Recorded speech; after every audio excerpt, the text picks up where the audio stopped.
milik Allah. Kita meminta karunia dari Allah supaya memberikan pemahaman agama. Rasulullah bersabda, "Man yuridillahu bihi khairan yufaqqihhu fid din." Barang siapa yang dihendaki Allah memberikan karunia dan istimewa, diberikan pemahaman agama. Jadi memahami agama, memahami Al-Quran, dan memahami rahasia-rahasia daripada ibadah, salat, qiyamul lail, dan yang lain-lainnya, ini semuanya di tangan Allah SWT. Oleh karena itu, kalau kita perhatiin, manusia walaupun namanya manusia, tapi dalam sisi ibadah sangat berbeda. Kenapa sangat berbeda? Karena kembali kepada perbedaan ikhlas, perbedaan khusyur, perbedaan ilmu. Dan kita tidak bisa menghukumkan seorang menjadi salih karena banyak amalan salihnya, dan juga kita belum bisa menentukan orang jahat karena banyak berlaku jahatnya. Apalagi kalau orang itu sudah menghadapi kematian, sudah dipanggil oleh Allah Subhanahu wa taala, tidak boleh kita membahas kekurangannya, hanya kita bisa sebutkan kebaikannya. Kalau tidak mau menyebutkan kebaikannya, doakan saja. Karena bisa dengan satu amalan bisa membawa kita masuk surga, dan satu amalan bisa membawa kita masuk neraka. Dan sudah Rasulullah SAW menceritakan seorang wanita yang sudah dilaporkan kepada Rasulullah SAW, orang wanita itu salihah, ahli ibadah, qiyam lail, puasa, Quran, dah pernah tinggalin majlis ta'lim, ilmu. Tapi punya satu masalah, tidak menjaga lidahnya dan menyakiti tetangganya.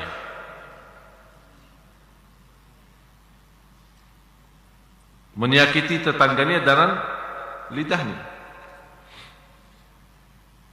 Bagaimana ya Rasulullah keadaannya ini? Apa jawab Rasul? Dia masuk neraka.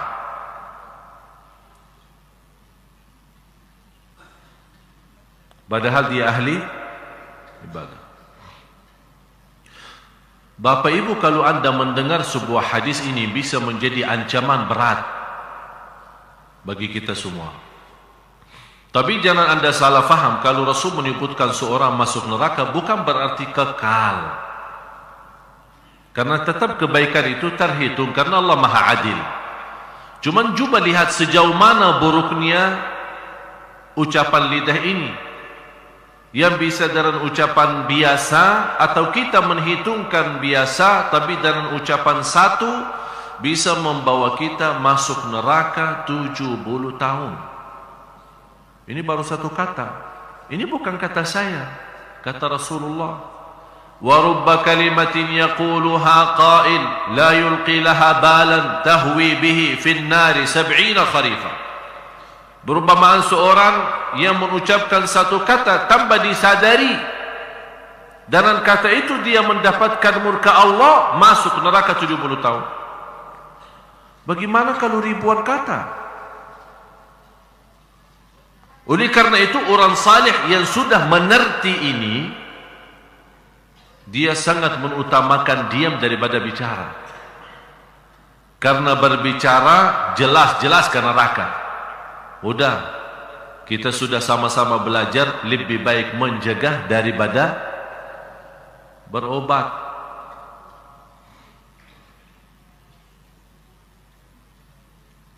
Seorang wanita yang Rasulullah SAW menceritakan, dan saya yakin Bapak Ibu sudah banyak mengerti cerita itu. Seorang wanita ahli ibadah tapi masuk neraka. Gara-gara apa?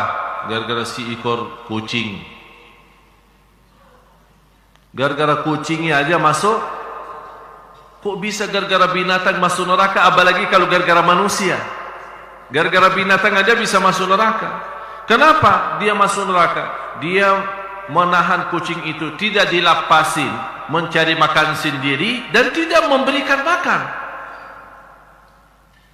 Ada orang alasan memelihara binatang, malah ternyata dia menyiksa binatang. Gara-gara kucing masuk neraka. Mana ibadahnya, puasanya? Tidak ada. Sebaliknya, coba lihat karunia Allah. Jadi Bapak Ibu, masalahnya bukan masalah banyak ibadah atau sedikit ibadah. Sebagaimana di hadis yang sahih, Rasul menceritakan cerita wanita dari Bani Israel. Tidak punya kebaikan sama sekali, malah dikenal wanita ini zina. Tak pernah punya kebaikan. Karena habis dia minum air, kemudian begitu dia turun dari sumber air, dia bertemu dengan ekor anjing yang lagi keluarin lidahnya, memberikan tanda haus. Kata wanita itu, oh kasihan anjing ini, dia merasakan haus sebagaimana saya tadi merasakan haus. Dia malah turun ke sumber air kembali, ambil air, kemudian berikan. Allah lihat perbuatannya, kata Rasulullah, Allah ampuni segala dosanya dan masuk surga. Oleh karena itu, kalau masih ingat Bapak Ibu, berusaha menjaga amal salih rutin, bermacam amal salih tapi rutin, biarpun sederhana, karena kita tidak tahu di mana Allah sembunyikan ridha di dalam amal salih tersebut. Istri Harun al-Rashid, Harun al-Rashid seorang pemimpin khalifah, kaya raya, istrinya pun kaya raya. Dia membuat tabungan air atau apa di kota Makkah untuk jamaah haji. Jamaah haji juga berapa banyak yang harus disediain air minum, air apa semua untuk jamaah haji. Begitu beliau dalam cerita sejarah-sejarah, seorang anaknya pernah melihat mimpi sesudah ibunya meninggal. Melihat mimpi dan dia bertanya sama ibu, bagaimana ibu keadaanmu? Kata ibu, alhamdulillah Allah sudah ridha. Anaknya otomatis tanya, ibu, Allah ridha kepada ibu karena perbuatan bersediain minum air untuk jamaah haji yang begitu amalan besar dan dahsyat? Kata beliau, bukan. Ternyata hanya gara-gara 2 rakaat di tengah malam.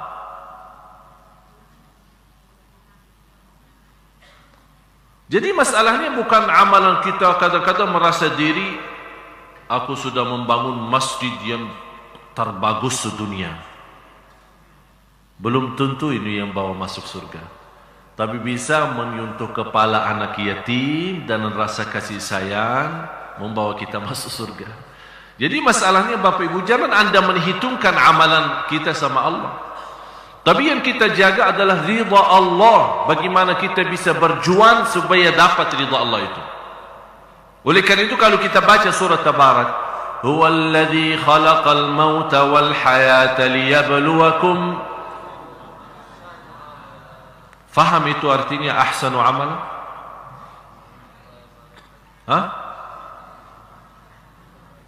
Sebaik-baik amal ya, bukan sebanyak amal.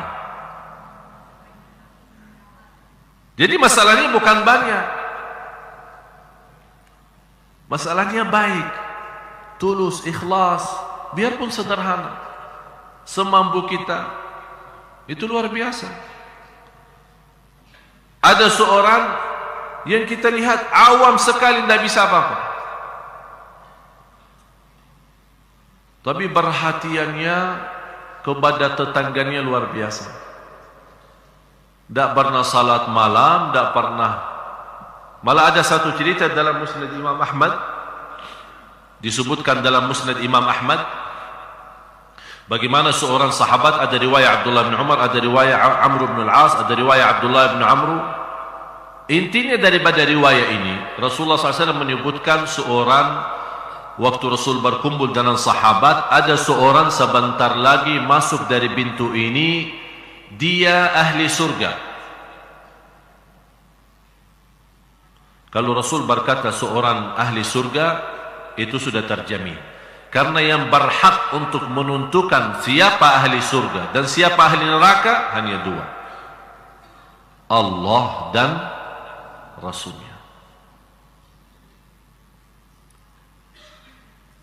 Di hari yang kedua, sahabat berkumpul juga sama Rasul, dan kata Rasul, sebentar lagi dari pintu ini akan masuk seorang dari ahli surga. Dia ahli surga. Ternyata orang yang datang kali ini sama yang dia sendiri. Di hari yang ketiga munculnya orang juga yang sama. Di antara sahabat yang mengikuti. Tapi orang itu tidak mendengar apa kata Rasul.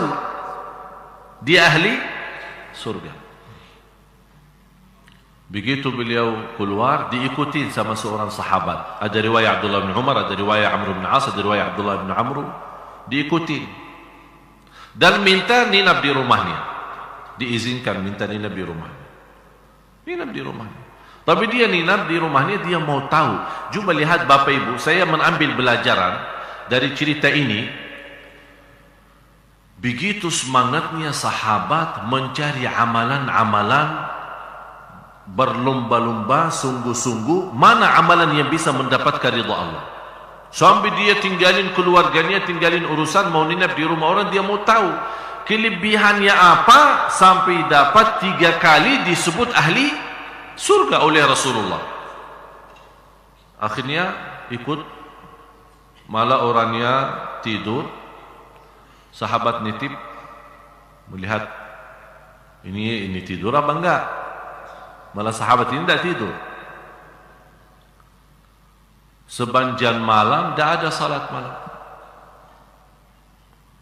Besoknya tidak ada puasa. Diikuti selama 3 hari. Kok ini kayaknya kelihatan biasa-biasa aja. Salat malam tidak ada, puasa pun tidak ada. Ya, berarti saya harus tahu. Ini penasaran kan? Akhirnya bertanya, begini, apa sih amalan ente? Soalnya saya dengar Rasulullah 3 kali sebut ente ahli surga. Jadi kalau kita melihat dari sisi bahasa, aku aja yang capek. Sudah qiyamul lail, baca Quran, puasa setiap hari, sudah sebut saya ahli surga. Ente apa sih? Dia bilang, apa yang ente lihat itu aja, tidak ada kelebihan apa-apa. Cuman saya menjaga satu hal. Setiap saya tidur, saya berdoa kepada Allah. Ini yang kamu tidak memperhatikan.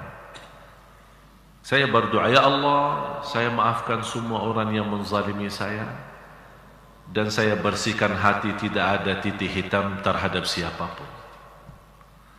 Langsung kata sahabat, itu dia. Dan susah dilaksanakan. Susah? Ya memang. Manusia terlalu menahan dendam ya. Begitu dia punya kesempatan, habis-habisan. Bisa kita pura-pura maafin orang, tapi hati kita belum ikhlas. Apalagi kalau diikutin, ayo sudah, atas nama saya Ali Jabir, udah maafin. Ya udah, saya maafin. Tapi hatinya bahasa lain. Berat. Memang sifat manusia berat, suka menahan dendam itu. Sakit hati itu tidak bisa dilepas. Oleh karena itu begitu, bisa orang manusia yang sudah sifatnya rendah seperti ini, dia bisa tinggalkan kerendahan itu, menjadi manusia istimewa. Allah hargai dalam surga. Seperti perbuatan tadi.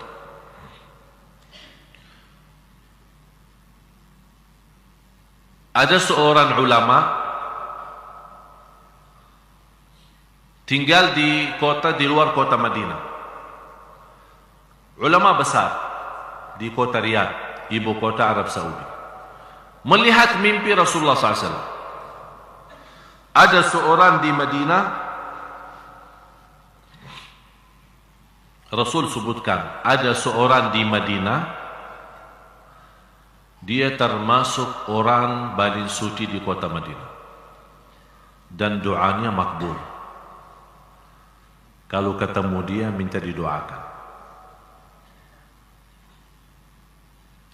Ternyata yang disebut oleh Rasulullah SAW guru saya.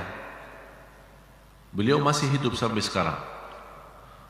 Usianya hampir 100.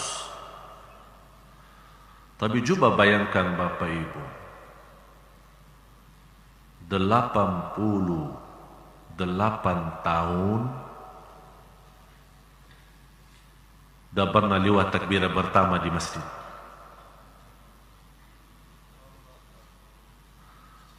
88 tahun menajar Al-Quran di Masjid Nabawi, dari subuh sampai isya. Antri orang yang mau belajar sama dia.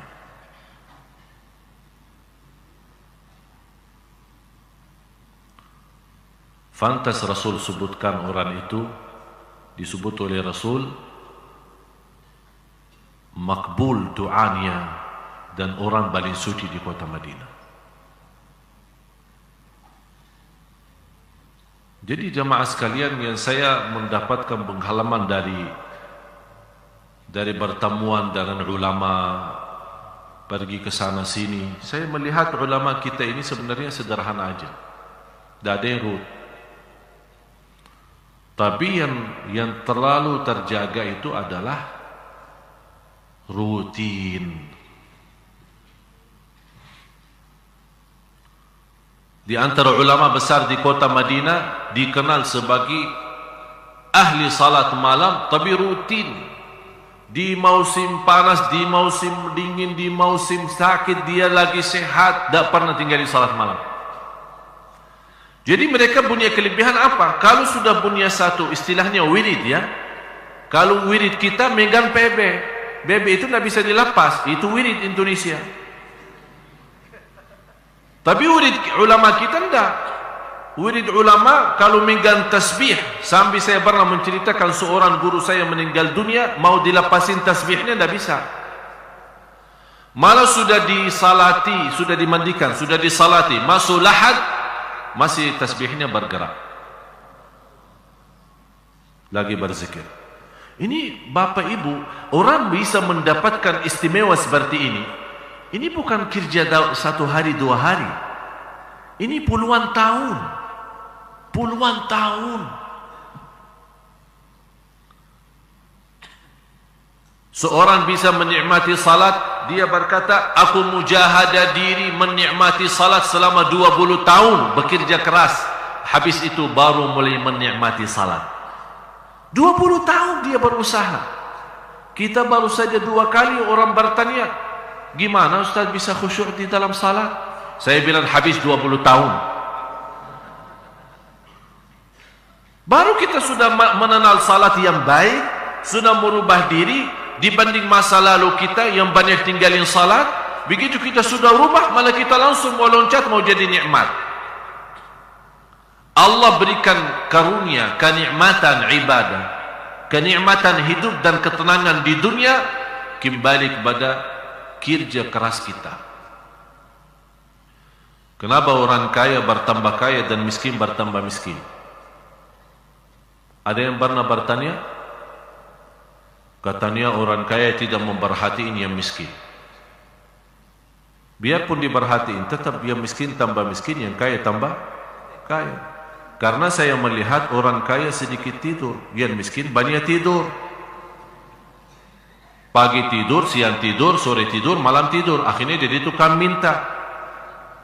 Yang kaya bertambah kekayaannya karena dia tidur hanya 2 jam, bisa 3 jam, terhitung. Dan saya begitu memperhati, orang kaya memang sedikit tidur.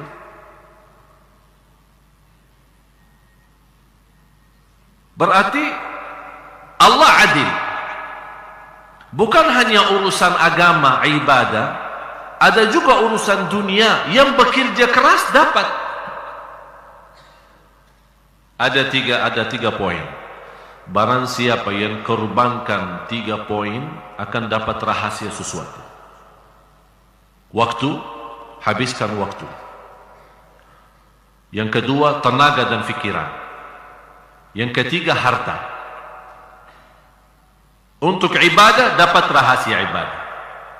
Untuk Quran, dapat rahasia Al-Quran. Contoh apa? Habiskan waktu sama Al-Quran. Mohon maaf Bapak Ibu, kalau kita hitung waktu sama Al-Quran, tolong Bapak Ibu tanya diri sendiri. Berapa jam sih saya baca Quran dalam sehari? Dibanding jam tidurnya, dibanding jam kerjaannya, dibanding banyak hal yang TV-nya. Salah satu musibah besar di Indonesia BB, HP ini. Sekarang di luar BB ada sekarang, kalau BB apalagi kalau yang banyak di BB kita, mungkin kadang-kadang suka lobet atau apa lembat, jadi kadang-kadang kita malas kan. Sekarang lebih parah lagi WhatsApp, WhatsApp.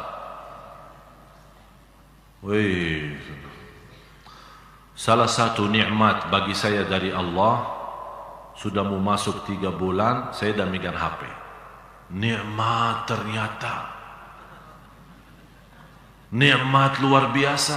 Zikir tenang, salat tenang. Dulu casnya habis. Casnya mana? Oh, ketinggalan. Astagfirullahaladzim. Tolong minta tolong. Ada cas enggak? Cas apa? Nokia? Enggak. Saya punya BB. Enggak ada. Saya cuma ini. Modelnya BB apa? Yang baru atau yang lama? Oh, yang baru. Oh, maaf, saya yang punya yang lama. Pusing. Urusan casnya, urusan baterainya, urusan. Sampai waktu itu saya masih ingat.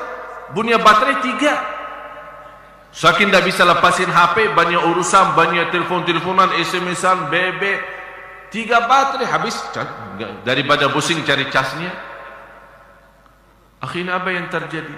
Sampai kadang-kadang astagfirullah mau tidur pun rata-rata, saya tidak tahu ya, tapi ini karena kebiasaan saya.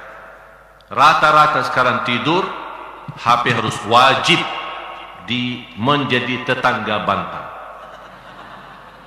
Itu enggak ya? Malah ada yang di bawah bantal supaya di silent suaranya tapi getar ya, supaya bantalnya goyang-goyang. Sampai kita tidur pun tidak bisa nyaman, tidur pun terganggu. Saya pernah waktu masih megang HP, saya telepon, ada orang angkat tapi kayaknya suaranya baru bangun. Saya bilang kasihan, astagfirullah, mohon maaf ganggu tidurnya. Oh, tidak apa-apa. Kalau syekh yang telepon tidak apa-apa. Terus kalau orang lain, yang saya rasa kasihan, kenapa tinggalin HP sebelahnya? Kalau sudah tidur, off atau buang HP jauh. Kalau bisa kamar tidur di sebelah dan HP kita dikerasi di mobil sana, sebelah sana jauh. Nikmati, tidur pun tidak bisa nikmat. Apaan manusia begini? Berarti yang bikin pusing siapa? Kita sendiri. Bangun sudah pusing, mau tidur pun pusing. Bapak Ibu saya nasihatin, mau tenang enggak? Mau tenang enggak? Tapi ikutin saya ya. Betul. Tinggal 13 hari masuk Ramadan. Sekarang semua tulis surat. Ya. Pulang ke rumah, begitu sampai rumah tulis Bismillahirrahmanirrahim. Saya nawaitu dan berazam lillahi ta'ala, dan sungguh-sungguh tidak bagi tawar-tawaran. Mulai tanggal 9 Juli atau 1 Ramadan tidak megang HP hampir habis lebaran.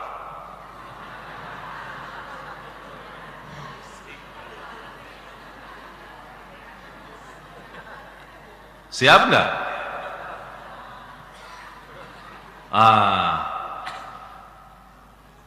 Ada yang merasa kayaknya susah. Saya sendiri menghadapi persoalan yang sama. Pas saya mengambil keputusan tidak megang HP, hampir 2 minggu kayak orang stres. HP-nya mana ya? Siapa yang telepon? Yang BB siapa? Yang SMS siapa? Ada berita baru enggak? Jadi 2 minggu pusing. Masih saya serahkan kepada asisten saya yang urus melayani jamaah soal pertanyaan. Nanti dia kumpulin pertanyaan, saya jawab, dibalas lagi. Saya selalu ini itu. Sambil kata beliau, udahlah daripada tanya terus, megang aja HP-nya. 2 minggu betul-betul stres. Tapi subhanallah sudah berusaha membiasakan diri. Sekarang kalau megang HP malah stres. Bukan jauh dari HP, justru tenang. Masuk rumah, keluar rumah, tidak mau tahu. Seperti hidup sendiri. Memang hidup sendiri, mati sendiri, masuk kuburan. Udah nikmati aja sendiri. Kenapa pusing? Masa juga HP-nya mau dibawa ke lahat? Oleh karena itu saya mohon supaya Ramadan ini menjadi indah. Apalagi alhamdulillah tahun ini kita mendapatkan, saya sudah memperjuangkan benar-benar. Bapak Ibu barangkali tidak tahu apa yang terjadi di belakang Bapak Ibu. Tapi saya berjuangkan setengah mati untuk Sunda Kelapa, terutama jamaah Bapak Ibu. Teleponan sambil yang saya tidak megang HP, mengurus telefon-teleponan dengan adik-adik saya, dengan imam-imam yang mau kita datangkan insyaAllah tahun ini. Proses keputusan mencairkan uang tiket aja, minta ampun susahnya. Alhamdulillah mengambil keputusan dari bantuan sana, bantuan sini, apa yang ada rezeki, udah mengambil keputusan mencairkan uang tiket. Biar Bapak Ibu tahu, uang tiket aja sudah melebihi 300 juta. Alhamdulillah tahun ini habis 3 bulan mati-matian untuk mendatangkan seorang imam yang pernah Bapak Ibu menikmati 2 bulan lalu waktu kita i'tikaf. Karena ada imam suaranya sudes kan? Alhamdulillah tahun ini kita mendapatkan karunia Allah, beliau akan datang 5 hari pertama. Saya harap 1 bulan. Dia bilang karena antum mana kasih 5 hari. Dan demi saya alhamdulillah beliau menolak undangan kerajaan Malaysia. Saya bilang Indonesia, tidak usah Malaysia. Indonesia aja. Beliau coba bayangkan dari mana kita datangkan. Beliau punya acara di London, Inggris. Saya bilang, saya yang tutupin. Mau dari, hatta dari mana? Mau dari ujung Afrika, tetap datang ke Indonesia. Urusin visahnya, sampai saya hadap langsung. Karena disulitkan sama imigrasi, saya langsung naik. Menteri Hukum dan HAM. Untuk urusan visahnya. Alhamdulillah dapat diurus visahnya. Langsung disegerakan visahnya, disegerakan tiketnya. Datang dari London, Dubai, Jakarta, nanti balik lagi. Karena beliau ada ini, diminta. Seluruh dunia minta beliau jadi imam. Karena beliau suaranya luar biasa. Sudes. Kalau mau tahu Sudes, tapi bukan yang asli ya. Ini orangnya. Yang berkenan suka buka website ya. Ingin mau tahu suaranya lebih ini yang belum sempat kemarin di sini. Silahkan buka di YouTube maupun di Google. Syekh Sa'ad Nu'mani. Syekh Sa'ad S-A-A-D Nu'mani N-O-I-M ya, Nu'mani ya, Nu'mani. Silahkan buka. Dan kita umumkan sekalian ini pendaftaran yang ingin daftar SMS Center yang ingin menggabung dengan kami dalam program ke depan supaya anda setiap hari bisa dapat belajar, bisa dapat hikmah, bisa dapat info-info sesuai kegiatan kita, termasuk program-program imam-imam di mana saja. Ada yang di Sunda Kelapa, ada yang di Makassar, ada yang juga akan dikelilingi beberapa masjid. Alhamdulillah tahun ini Bapak Ibu, karena saya menyampaikan ribuan terima kasih. Mohon maaf saya tidak sebutkan satu persatu Bapak dan Ibu yang telah membantu untuk mendatangkan imam-imam, terutama Pak Aksa Mahmud, kemudian keluarga-keluarga dan jamaah-jamaah Sunda Kelapa. Alhamdulillah, dan rezeki insyaAllah 100% tidak ada yang salah guna kita salurkan. Alhamdulillah tahun ini kita berhasil mendatangkan 10 imam. Cuba bayangin, buat apa saya pusing mendatangkan imam? Ini bukan main Bapak Ibu, kita datangin imam itu bukan main. Urusin makanannya aja pusing, karena mereka tidak bisa makanan Indonesia. Masa setiap hari buka puasa nasi padang? Jadi harus terkontrol semua. Makanan mereka, tempat ninapan mereka, mobil yang mengurus mereka ke sana kemari. Ini semua tanggung jawab saya. Alhamdulillah tahun ini dalam bantuan Bapak Ibu, ada yang ikhlasin infaknya, ikhlasin sedekahnya. Ini semua kita bisa mendatangkan imam-imam.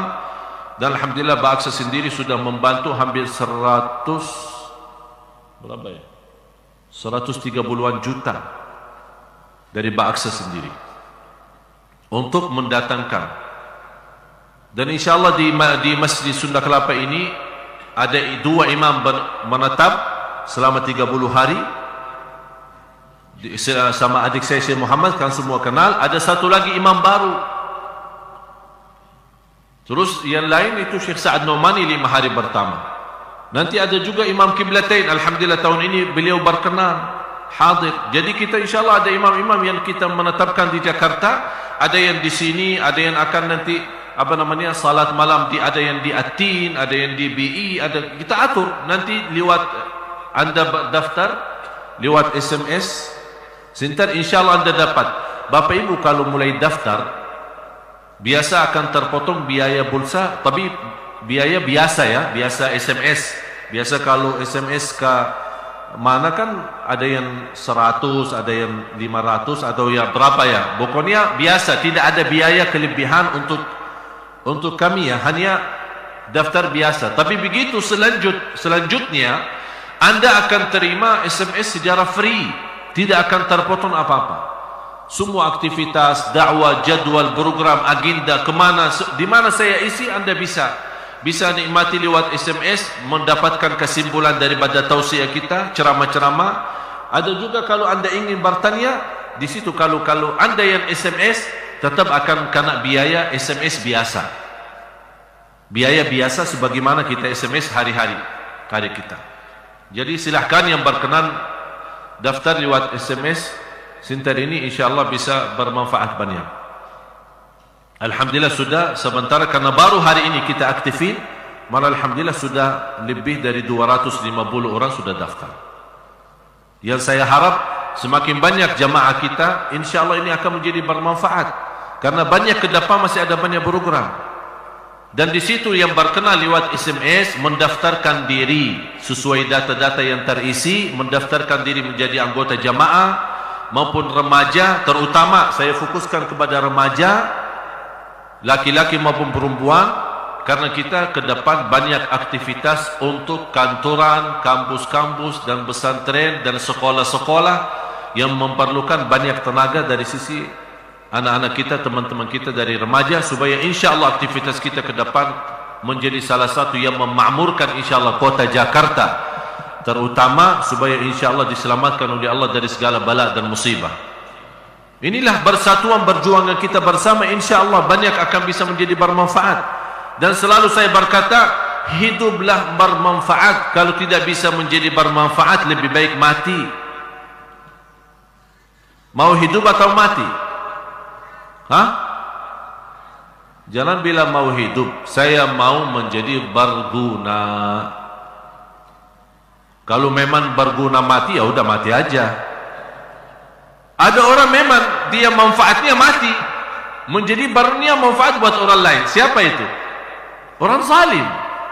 Orang yang zalim, orang jahat yang tidak punya kebaikan sama sekali. Begitu dia mati, menjadi manfaatnya banyak untuk umat. untuk manusia, untuk tetangga, untuk yang lain-lain.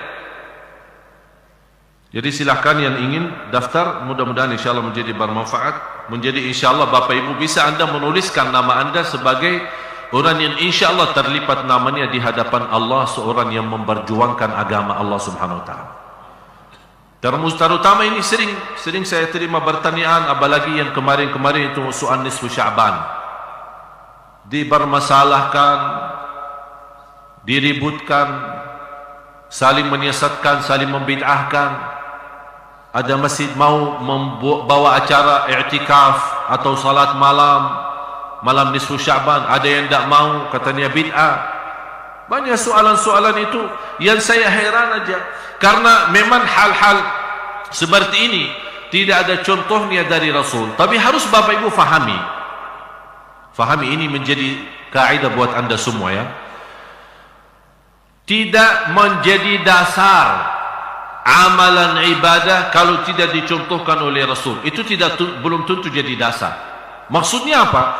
Misal Anda berbuat sesuatu, kalau Anda bertanya Rasul lakukan atau tidak, kalau Rasul tidak melakukan belum berarti tidak boleh Anda lakukan.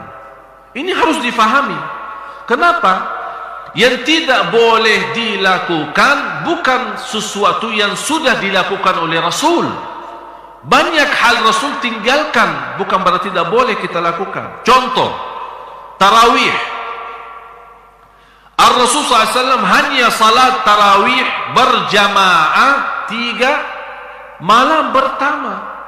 Malam pertama orang banyak datang. Malam yang kedua apalagi, begitu mereka tahu dipimpin dan diimami oleh Rasul, malah di malam yang ketiga sudah padat masjidnya.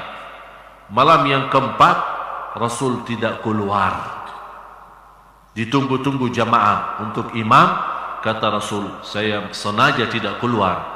Kalau saya keluar jaga tarawih, dikhawatirkan menjadi wajib bagi umatku, dan umatku tidak akan mampu.